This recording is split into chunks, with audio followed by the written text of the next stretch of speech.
from downtown Miami, where the season is over for the Heat. The celebration is on for a bunch of visiting Dallas Mavericks fans, as well as the Mavericks themselves.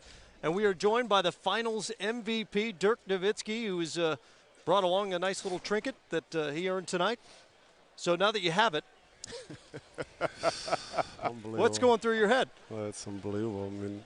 I mean, all the work that you put in flashes through your mind, all the hours, countless hours of jumpers in the summer in a small hot gym and in Dallas, the 13 years, the one time we came so close in 06 and couldn't come through. So yeah, this is I'm really speechless. I mean, this has been an amazing ride. Here's the impossible question for you. If you could pinpoint one development over your career, be it a new teammate, be it a coach, a mentor, whoever it is, most responsible for you sitting here today with that trophy, what would it be?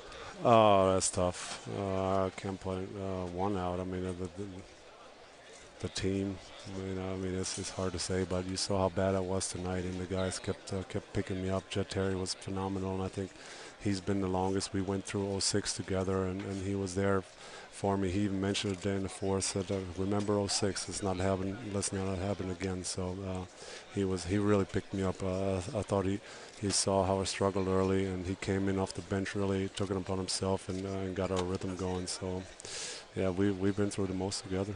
Now, Dirk, just curious, right after you win it, you run off the floor. Where'd you go?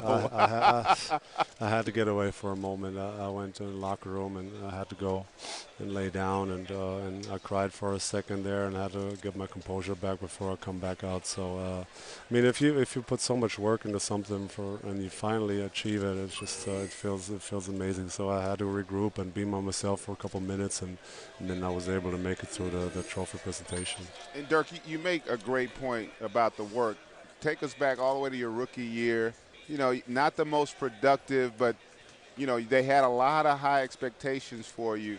Talk about that feeling you had after that rookie year, because I know you had a little bit of disappointment and the journey you had to go on to get here. Yeah, I mean, my rookie year was tough. Also, it wasn't an 82-game season. It was a lockout year, so we had like games everywhere. We had 50 games and within 2 or 3 months, so it was way too much going on, way too much traveling. The game was way too fast for me, and it just took me a little bit to adjust. And I thought that after the first year was big, my second year to kind of have a full year and adjust to everything. And since then, it's been hard work.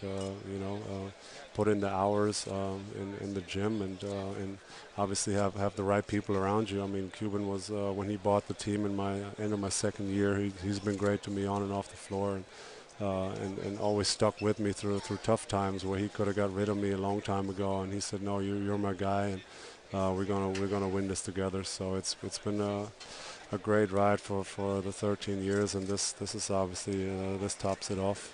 You know, Dirk, we sit here and we see you with this trophy, and we're talking about all that you've been through, so we know you've earned it, we know you've worked.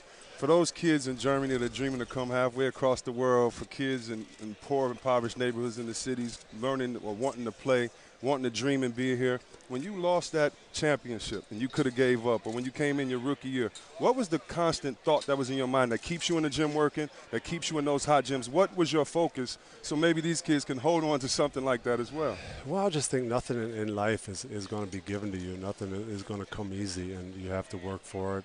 And maybe it was even a good thing for me as a player to develop and lose that series in 06 and come out of it as a better player and as a better human being, be smarter in game situations when the game were on the line. And I took that one really to the chin in 06, and I took it rough, and I put a lot of the blame on myself. So for me I had to regroup and keep working, and ultimately it paid off.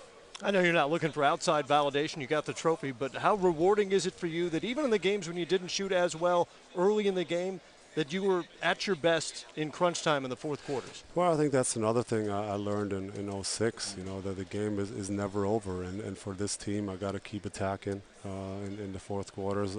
The whole team usually looks at me and expects me to come through. So yeah, just got to keep attacking. My team always say, hey, you know, you're too good of a shooter, too good of a player to keep missing. Even today had a bad night, but everybody, I think that was the strength of this team. We're so tight-knit, a lot of experienced guys that have been through a lot, and we just kept patting each other on the back and said, let's get it done, and finally was able to make some shots. Is that finger well enough to celebrate? It is. I got to keep it straight for 6 more weeks. Watch how you do that. You can't hold a champagne bottle or beer with it? No, I hold it on the right. Oh, okay.